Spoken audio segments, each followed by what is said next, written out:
on a FaceTime call with her mom. She laughed and said, "Relax, Mom. I'm just messing around. There's no way I'd ever actually marry a guy who turns wrenches for a living." She had no idea I was standing right behind her in the hallway, that I didn't make a scene. I just walked back to the kitchen, grabbed my jacket, quietly loaded my tool bag into my truck, and drove home. The next day, her mom called wondering why I suddenly stopped coming to Sunday dinners. "Hey everyone, quick thank you. Almost at 10K subs because of you legends. If you're new here and you like these stories, please hit subscribe and help us cross that line. I'm 33. Own a boutique motorcycle restoration shop. We bring 50 to 70-year-old Harleys, Triumphs, Ducatis, and BMWs back to life for collectors and serious riders. It's not Wall Street money, but it's honest, steady, and I love every minute of it." Been seeing Jessica, 29, for about 15 months. Met at a coffee shop, clicked instantly. She asked a million questions about the shop, came by a few times to watch paint and chrome go on, seemed genuinely into it. Her family is old school upper middle class. Both parents are CPAs, country club members, big on titles and 401ks. Her mom, Linda, was always polite, but you could feel the temperature drop 5 degrees whenever I walked in. Sunday dinners at their house became a thing around month 6. Linda cooked like she was auditioning for the Food Network. Her dad, Tom, and I would talk markets and real estate. The food was great, Tom was cool, Jessica was happy, so I kept showing up. Last Sunday started like all the others. Got there around 2, ate at 3, everything normal. Around 4:15, Jessica's old college roommate Sarah FaceTimed from Portland. Jess took the call in the living room, waving her mom over. I was in the kitchen helping Tom clear plates when I heard Jessica giggling. I walked toward the hallway to grab my jacket and froze.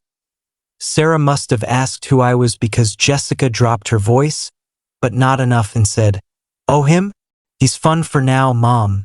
Don't worry. I'm just having a good time. I'd never actually marry a mechanic." Linda actually laughed and replied, "Thank goodness. I was getting nervous. Can you imagine him at the firm's holiday party covered in engine grease?" I stood there for maybe 5 seconds. No rage, no heartbreak, just instant clarity. Everything made sense. I turned around, told Tom I had an emergency at the shop, slipped out the back door, and left. Got home, cracked a beer, and just sat there processing. 15 months of, I love your work, meeting friends, talking vacations. She'd been keeping me on a shelf until something better came along. Monday morning, I'm at the shop early, tearing down a 71 shovelhead. Jessica texts at 10, "Hey babe, you disappeared yesterday. Everything okay?" "Yeah, just slammed with this build. Dinner tonight? Gonna be late here." She let it go. Probably thought her little secret was still safe. Tuesday night she calls, "Mike, what's going on? You've been weird since Sunday. Just deep in this restoration. When can I see you? I'll let you know when I come up for air." She sounded confused but didn't push. Wednesday and Thursday, I quietly collected everything I'd left at her place over the months. Tools, battery charger, spare coveralls, the emergency contact forms I'd stupidly listed her on at the bank, and insurance. Friday morning, Linda calls me directly. First time ever. "Mike, Jessica said you two had a fight. What happened? We missed you at dinner." "No fight, Linda. Just realized my schedule doesn't really allow Sunday dinners anymore." "That's very sudden. Did we offend you?" "Nope. Just being honest with my time." I hung up before she could dig deeper. Friday afternoon, Jessica walks into the shop looking irritated, still in her office clothes. "Mike, we need to talk." "About?" "My mom says you're not coming to dinner anymore. Are you breaking up with me?" "I've just been thinking about long-term compatibility." "What does that even mean?" We've been together over a year. Have we? Or have you been keeping me around until someone more suitable showed up? Her face went white. Mike, I heard you Sunday, Jessica. Loud and clear. I'd never marry a mechanic. Grease monkey at company events. Ring any bells? That came out wrong. I was just trying to get my mom off my back. You were being brutally honest when you thought I couldn't hear you. That's the part you can't spin. Mike, please. We're done. Take care. She left crying. I went back to torquing head bolts. Saturday was non-stop apology texts. Ignored everyone. Sunday morning Linda calls again. Mike, Jessica's been crying all weekend. She said you overheard something private. Private? You were both on the call, Linda. I heard my girlfriend tell her mother she's embarrassed by what I do for a living. Nothing private about that. Long silence. I remember that call now. I thought she was joking. She wasn't. And now you both know why I'm out. She actually sounded ashamed. Sunday evening Jessica shows up at my apartment. Eyes red. Please just let me explain. You already did. On FaceTime. Perfectly clear. I was stupid and shallow and I'm sorry. Go be stupid and shallow with someone your mom approves of. Closed the door. Update, 1 week later the comment section blew up. Thanks for all the support. Most of you got it immediately. I'm not a backup plan. Jessica's PR campaign started Monday. She told everyone I blew one comment out of proportion. Her friend Chloe came to the shop trying to guilt trip me.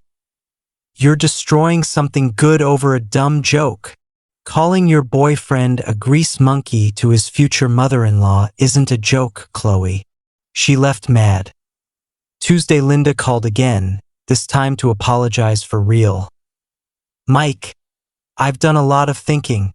I judged you without knowing anything about what you actually do. I looked up some of the bikes you restore. Those are six-figure machines that require insane skill. I was wrong, and I'm sorry.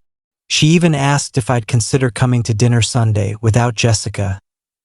Wednesday, Jessica tried the nuclear option. Showed up at my apartment with her mom as a human shield. Linda looked mortified to be there. Jessica tried blaming family pressure. Linda shut it down on the spot. I never once told you to date an accountant, Jessica. I told you to date someone kind who has his life together. Mike checked both boxes. Jessica's whole narrative collapsed in real time. Thursday, Tom called. Mike, you're still welcome here anytime. Linda feels terrible, and honestly I always liked shooting the breeze with you. Beer's cold Sunday if you want to come. I told him I'd think about it. Friday, Jessica's final Hail Mary. Walked into the shop holding a ring box like it was a winning lottery ticket. Mike, I want to marry you. I bought this to prove I'm serious. My guys stopped working and just stared. So 2 weeks ago you said you'd be embarrassed to bring me to a Christmas party, and today you're proposing to the same guy? I was wrong. I love you. No, Jessica. You love the idea of not looking like the bad guy. Answer's no. She left with the ring and a lot less dignity. Sunday I actually went to Tom and Linda's for dinner. Jessica wasn't invited. It was the most relaxed I'd ever been in that house. Great steaks, good conversation, zero tension. Before I left, Linda pulled me aside. You handled this with more class than most people ever would. We both respect you for it. Tom raised his glass.